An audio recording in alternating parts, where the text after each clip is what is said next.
नमस्कार दोस्तों, स्वागत है आपका study for public service commission में। जैसे कि आप जानते ही हैं कि आरआरबी आरपीएफ कांस्टेबल के लिए हमने यहाँ पे पीवाईक्यू यानी कि प्रीवियस ईयर क्वेश्चन सीरीज को स्टार्ट किया हुआ है। स्पेशली उन बच्चों के लिए ये काफ़ी बेनिफिशियल रहने वाला है जो अपनी तैयारी अच्छे से कर रहे हैं या फिर काफ़ी हद तक कर चुके हैं। पीवाईक्यू सीरीज आप सभी बच्चों के लिए इम्पोर्टेंट इसलिए रहने वाली है क्योंकि इससे इसको अटेम्प्ट करने के बाद आप अपनी जो तैयारी है उसका आकलन कर पाएंगे, कितनी आपने तैयारी की है और कितनी आपकी जो तैयारी है वो अभी करनी बाकी है। क्योंकि आरआरबी के अंदर जो रेलवे होता है वो काफ़ी सारे क्वेश्चनों को जो है वो रिपीटेड करता है। इसी वजह से भी ये जो सीरीज़ है वो काफ़ी इंपॉर्टेंट हो जाती है। क्या पता इस सीरीज़ में से कितने क्वेश्चन आपको रिपीटेड देखने को मिल जाए। यहाँ पे वो हम सारे ऑफिशियल क्वेश्चन पेपर लेके आए हैं जो 2018 के नोटिफिकेशन के बाद जो आपका एग्ज़ाम लिया गया था आरपीएफ कांस्टेबल का, उसके अंदर लिए गए थे। टोटल 17 शिफ्टों में आपका एग्ज़ाम कंडक्ट करवाया गया था। उन टोटल 17 शिफ्टों को हम यहाँ पे डिस्कस कर रहे हैं। रोज़ रात को 8 बजे आपको ये वीडियो मिल जाती है। टॉप 20 क्वेश्चन हम यहाँ पे आपको कराते हैं। तो वीडियो के एंड में आप कमेंट सेक्शन में अपना स्कोर जरूर कमेंट करके बताइएगा कितने आप यहाँ पे बिल्कुल ठीक कर पा रहे हैं। तो आज हम जो आरपीएफ के जो कांस्टेबल का पीवाईक्यू सीरीज है उसका 10वां भाग यहाँ पे डिस्कस करने वाले हैं। इससे पहले हम 9 भाग यहाँ पे डिस्कस कर चुके हैं। अगर आपने वो पार्ट्स नहीं देखे हैं तो जल्दी से जल्दी उन पार्ट्स को भी आप देख लीजिएगा। तो चलिए आज के वीडियो सेशन की जो है हम शुरुआत कर लेते हैं। तो यहाँ पे देख लीजिएगा 10वां भाग है ये आज का। और RRB RPF constable PYQ series 2018-19 और ऑल 17 शिफ्टों में ये जो क्वेश्चन है पेपर है वो कंडक्ट करवाया गया था। तो पहले क्वेश्चन को हम देख लेते हैं। डैश तारों में प्लाज्मा चरण के गठन के कारण, तो डैश तारों में प्लाज्मा चरण के गठन के कारण क्या बहुत कम तापमान होता है, बहुत अधिक तापमान होता है, उच्च गुरुत्वाकर्षण होता है या फिर सूर्य दूरी होती है। तो डैश तारों में प्लाज्मा चरण के गठन के कारण है। तो क्वेश्चन नंबर जो फर्स्ट है उसका राइट ऑप्शन हो जाएगा ऑप्शन नंबर बी। तो बहुत अधिक तापमान तारों में प्लाज्मा चरण के गठन के कारण होते हैं। नेक्स्ट आ जाएंगे हम क्वेश्चन नंबर सेकंड पर। क्वेश्चन नंबर सेकंड में कहा गया किस अनुच्छेद के तहत सूचना का अधिकार अपराध के लिए गिरफ्तार किए जाने के लिए स्पष्टीकरण प्राप्त करता है। तो अनुच्छेद 32, अनुच्छेद 23, अनुच्छेद 22 और अनुच्छेद 18। तो क्वेश्चन नंबर जो सेकंड है उसका राइट ऑप्शन हो जाएगा ऑप्शन नंबर सी। तो अनुच्छेद जो 22 है ये अनुच्छेद सूचना के अधिकार को अपराध के लिए गिरफ्तार किए जाने के लिए स्पष्टीकरण प्राप्त करता है। नेक्स्ट आ जाएंगे हम क्वेश्चन नंबर थर्ड पर। क्वेश्चन नंबर थर्ड में पूछा गया है उज्बेकिस्तान की राजधानी क्या है। तो उज्बेकिस्तान की राजधानी क्या है? अबू धाबी, ताशकंद, बगदाद या फिर अंकारा।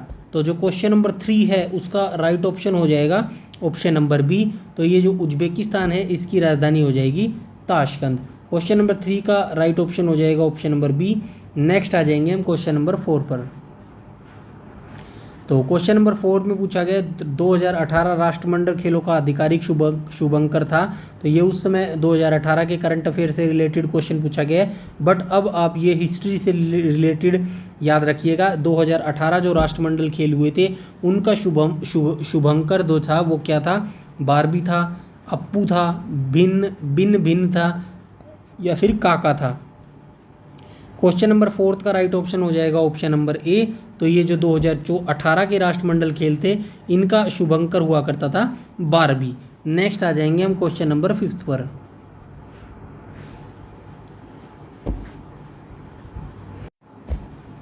क्वेश्चन नंबर 5 में कहा गया भारत का पहला परमाणु प्रशिक्षण कोड क्या था। तो भारत का जो पहला परमाणु प्रशिक्षण था वो क्या कोड था उसका? ऑपरेशन पराक्रम, ऑपरेशन फोर्स, लाफिंग बुद्धा या फिर परमाणु। तो क्वेश्चन नंबर 5 का राइट ऑप्शन हो जाएगा ऑप्शन नंबर सी। तो ये जो लाफिंग बुद्धा था यही था भारत का पहला परमाणु प्रशिक्षण कोड।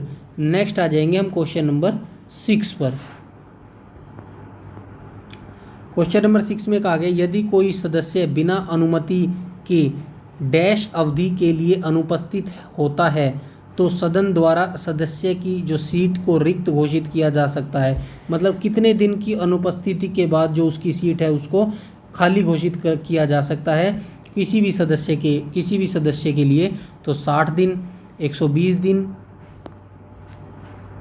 90 दिन या फिर 30 दिन। तो क्वेश्चन नंबर जो 6 है इसका राइट ऑप्शन हो जाएगा ऑप्शन नंबर ए। तो कोई भी सदस्य अगर 60 दिन तक अनुपस्थित रहता है तो उसके बाद जो उसकी सीट है वो खाली कर दी जाती है। नेक्स्ट आ जाएंगे हम क्वेश्चन नंबर 7 पर।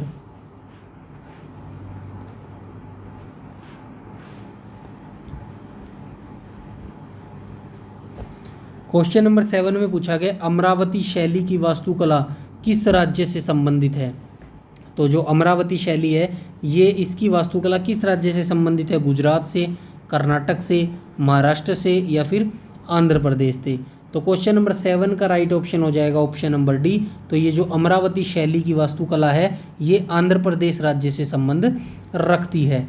नेक्स्ट आ जाएंगे हम क्वेश्चन नंबर 8 पर। क्वेश्चन नंबर 8 में कहा गया निम्नलिखित में से किस नदी को दुख की नदी के रूप में जाना जाता है। तो दुख की नदी के रूप में किसे जाना जाता है, क्या हुगली को, तीस्ता को, बराक को या फिर दामोदर को। क्वेश्चन नंबर जो 8 है उसका राइट ऑप्शन हो जाएगा ऑप्शन नंबर डी। तो ये जो दामोदर है इसी नदी को दुख की नदी के रूप में जाना जाता है। नेक्स्ट आ जाएंगे हम क्वेश्चन नंबर 9 पर। क्वेश्चन नंबर 9 में कहा गया पिट्यूटरी ग्रंथि डैश से जुड़ी हुई है। तो ये जो पिट्यूटरी ग्रंथि होती है ये किस चीज़ से जुड़ी हुई होती है, ग्लूकोमा से जुड़ी हुई होती है, फेफड़े से जुड़ी हुई होती है, मस्तिष्क से जुड़ी हुई होती है या फिर अग्न्याशय से जुड़ी हुई होती है। क्वेश्चन नंबर जो 9 है उसका राइट ऑप्शन हो जाएगा ऑप्शन नंबर सी। तो ये जो पिट्यूटरी ग्रंथि होती है ये मस्तिष्क के जुड़ी हुई होती है। नेक्स्ट आ जाएंगे हम क्वेश्चन नंबर 10 पर। तो क्वेश्चन नंबर 10 में कहा गया किस चार्टर कानून ने भारत में ईस्ट इंडिया कंपनी के एकाधिकार कारोबार को खत्म कर दिया था। तो किस चार्टर अधिनियम के द्वारा एकाधिकार कारोबार को खत्म कर दिया गया था। चार्टर अधिनियम 1813, चार्टर एक्ट 1853, चार्टर अधिनियम 1833 या फिर चार्टर अधिनियम 1793। तो जो क्वेश्चन नंबर 10 है उसका राइट ऑप्शन हो जाएगा ऑप्शन नंबर ए। तो चार्टर अधिनियम 1813 के तहत भारत में ब्रिटिश ईस्ट इंडिया कंपनी के जो एकाधिकार था कारोबार पर उसको ख़त्म कर दिया गया था। क्वेश्चन नंबर 10 का राइट ऑप्शन हो जाएगा ऑप्शन नंबर ए। नेक्स्ट आ जाएंगे हम क्वेश्चन नंबर 11 पर। तो क्वेश्चन नंबर 11 में कहा गया है निम्नलिखित में से किस प्रणाली को भारत में अंग्रेजी साहित्य का मैग्ना कार्टा कहा जाता है। तो अंग्रेजी साहित्य का जो मैग्ना कार्टा है वो किसको कहा जाता है, हंटर कमीशन को कहा जाता है, वुड डिस्पैच को कहा जाता है, रैली रिपोर्ट को कहा जाता है या फिर इनमें से किसी को नहीं कहा जाता। क्वेश्चन नंबर 11 का राइट ऑप्शन हो जाएगा ऑप्शन नंबर बी। तो ये जो वुड डिस्पैच था इसी प्रणाली को भारत में अंग्रेजी साहित्य का जो मैग्ना कार्टा है वो कहा जाता था। नेक्स्ट आ जाएंगे हम क्वेश्चन नंबर 12। क्वेश्चन नंबर 12 में पूछा गया है निम्नलिखित में से कौन भाला फेंक खेल से जुड़ा हुआ है। ये भाला फेंक है, थोड़ा सा इसको ठीक कर लीजिएगा आप। भाला फेंक खेल से निम्नलिखित में से कौन सा खिलाड़ी जुड़ा हुआ है। तो आइए देख लेते हैं। क्या नीरज चोपड़ा जुड़ा हुआ है, सुशील कुमार जुड़ा हुआ है, हिमा दास जुड़ी हुई है या फिर उषा रानी जुड़ी हुई है। क्वेश्चन नंबर जो 12 है उसका राइट ऑप्शन हो जाएगा ऑप्शन नंबर ए। तो नीरज चोपड़ा जो व्यक्ति हैं ये भाला फेंक से जुड़े हुए हैं। कमेंट सेक्शन में आप मुझे ये बताएंगे ये जो नीरज चोपड़ा है ये भारत के किस राज्य से संबंध रखते हैं। नेक्स्ट आ जाएंगे हम क्वेश्चन नंबर 13 पर। क्वेश्चन नंबर 13 में कहा गया आपातकाल के समय किस अनुच्छेद को निलंबित नहीं किया जा सकता। जब आपातकाल देश के अंदर लग जाता है तब किस अनुच्छेद को निलंबित नहीं किया जा सकता, मतलब रद्द नहीं किया जा सकता। अनुच्छेद 20 और 21, अनुच्छेद 22-23, अनुच्छेद 19 और 43, अनुच्छेद 23 और 24। तो क्वेश्चन नंबर जो 13 है उसका राइट ऑप्शन हो जाएगा ऑप्शन नंबर ए। तो उन अनुच्छेद 20 और 21 को आपातकाल के समय भी जो है निलंबित नहीं किया जा सकता। नेक्स्ट आ जाएंगे हम क्वेश्चन नंबर 14 पर।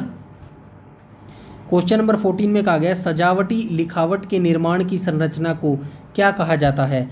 पेंटिंग कहा जाता है, पांडुलिपि कहा जाता है, सुलेख कहा जाता है या फिर डिजिटल आर्ट कहा जाता है।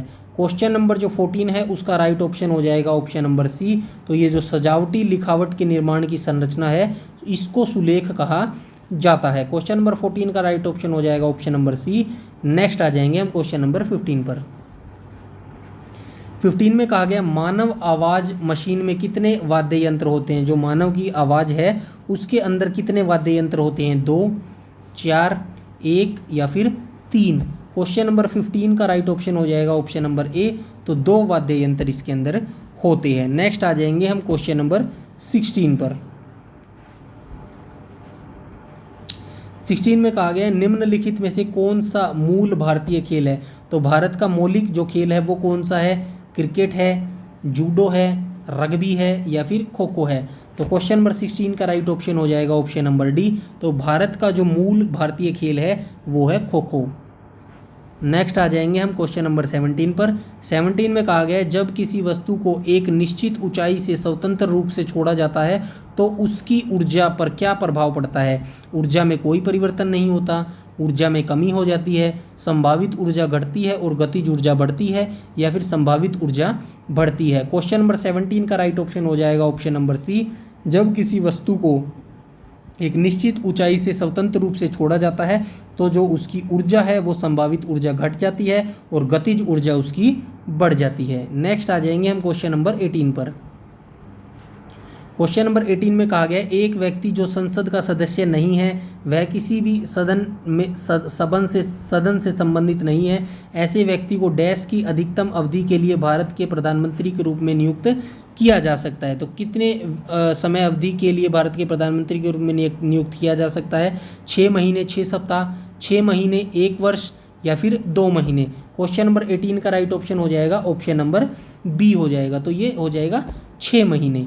नेक्स्ट आ जाएंगे हम क्वेश्चन नंबर 19 पर। 19 में कहा गया जिम्नास्टिक के पिता के रूप में किसे जाना जाता है। तो जिम्नास्टिक खेल है, इसके पिता के रूप में किसे जाना जाता है। पीटर विटमार, कोही उचिमारा, मैक्स विटलॉक या फिर Friedrich Ludwig Jahn. Question number 19 का राइट ऑप्शन हो जाएगा ऑप्शन नंबर डी। तो ये हो जाएगा फेडरिक लुडविग और जोन, इन्हीं को जिम्नास्टिक के पिता के रूप में जाना जाता है। तो क्वेश्चन नंबर आ जाएंगे नेक्स्ट 20 पर, आज का जो कि लास्ट क्वेश्चन होने वाला है। सभी प्रतिनिधियों को भारत सरकार द्वारा संयुक्त रूप से चुना या फिर प्रशासित और निर्देशित किया गया है। न्यायपालिका, मुख्यमंत्री, भारत के मुख्य न्यायाधीश या फिर संसद। क्वेश्चन नंबर 20 का राइट ऑप्शन हो जाएगा ऑप्शन नंबर बी। तो ये हो जाएगा मुख्यमंत्री। सभी प्रतिनिधियों को भारत सरकार द्वारा संयुक्त रूप से चुना और प्रशासित निर्देश किया जाता है मुख्यमंत्री। तो क्वेश्चन नंबर 20 का राइट ऑप्शन हो जाएगा ऑप्शन नंबर बी। तो ये आज के टॉप 20 क्वेश्चन थे जो हमने डिस्कस किए। आई होप आपको अच्छे लगे होंगे। वीडियो अच्छी लगी हो तो लाइक कीजिएगा, शेयर कीजिएगा और चैनल पर पहली बार विजिट कर रहे हैं तो चैनल को सब्सक्राइब कर लीजिएगा और बेल आइकन बटन को टैप कर लीजिएगा ताकि समय पर आपको सारी नोटिफिकेशन मिलती रहे। यूट्यूब पर आप हमें फॉलो करते हैं तो प्लीज़ हमारा टेलीग्राम ग्रुप जरूर से जरूर ज्वाइन कर लीजिएगा। सारी नोटिफिकेशन, सारी अपडेट सब कुछ वहाँ पर बता दिया जाता है। इस वीडियो में इतना ही, तब तक के लिए धन्यवाद।